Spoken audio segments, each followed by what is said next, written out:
राष्ट्रवादी काँग्रेस पार्टीचे जिल्हाध्यक्ष महेंद्र काका धुरगुडे साहेब, आमचे ओबीसी विभागाचे प्रदेश कार्याध्यक्ष ॲडव्होकेट सचिनजी आवटे साहेब, माझे सहकारी राष्ट्रवादी ओबीसी विभागाचे प्रदेश उपाध्यक्ष संतोषजी भात्रे साहेब, सामाजिक न्याय विभागाचे अध्यक्ष दुसरे माझे सहकारी राष्ट्रवादी काँग्रेस ओबीसी विभागाचे प्रदेश संघटक शिवाजी येवाले मामा, या ओबीसी विभागाचे जिल्हाध्यक्ष आदरणीय स्वामी साहेब, डॉक्टर साहेब या ठिकाणी माझे सैनिक आहेत आणि या ठिकाणी काका, ह्या काकांनी प्रदेशाध्यक्ष झाल्यापासून महाराष्ट्रामध्ये एक फुलगाड बांधली की माझा ओबीसी समाज एका छताखाली येऊन, एका झेंड्याखाली येऊन आदरणीय अजितदादाचे हात, तटकरे साहेबांचे हात बळकट करण्याचा विडा आदरणीय कल्याणराव आकडे साहेबांनी या ठिकाणी उचललेला आहे.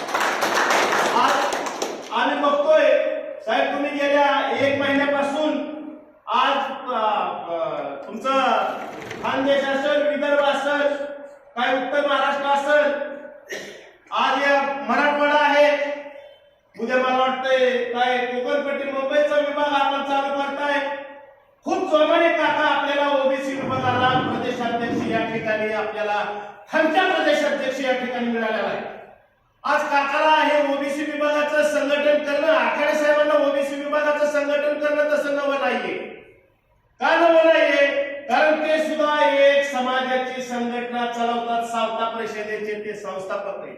अनेक मेळावे 17-18 वर्षात त्यांनी यशस्वीरित्या खूप दिग्गज नेते मंडळीच्या उपस्थितीत सक्सेस केलेले आहेत. आज काका थोडीशी या ठिकाणी आदरणीय महेंद्र काका, तुम्ही जरा खंच्या अध्यक्ष या जिल्ह्याला मिळालेला आहे, परंतु आपली जी ओबीसीची छोटे छोटे मोठे जे घटक आहेत त्यांच्याकडे जरा काका आपण लक्ष द्यावं.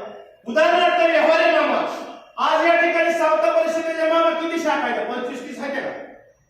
म्हणजे आम्ही उद्घाटन केलेले आहे त्या, परंतु निवडणुकीच्या काळामध्ये भात्रे साहेब यांच्याकडे पुढं काका आपण याच्यामध्ये लक्ष घाला की आपले पदाधिकारी आपल्याला पक्षाचा फायदा करताना आकडे साहेब तिथून इकडे येणार नाहीये.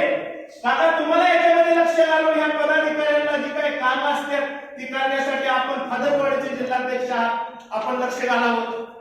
आज या ठिकाणी आकडे साहेबांनी ओबीसी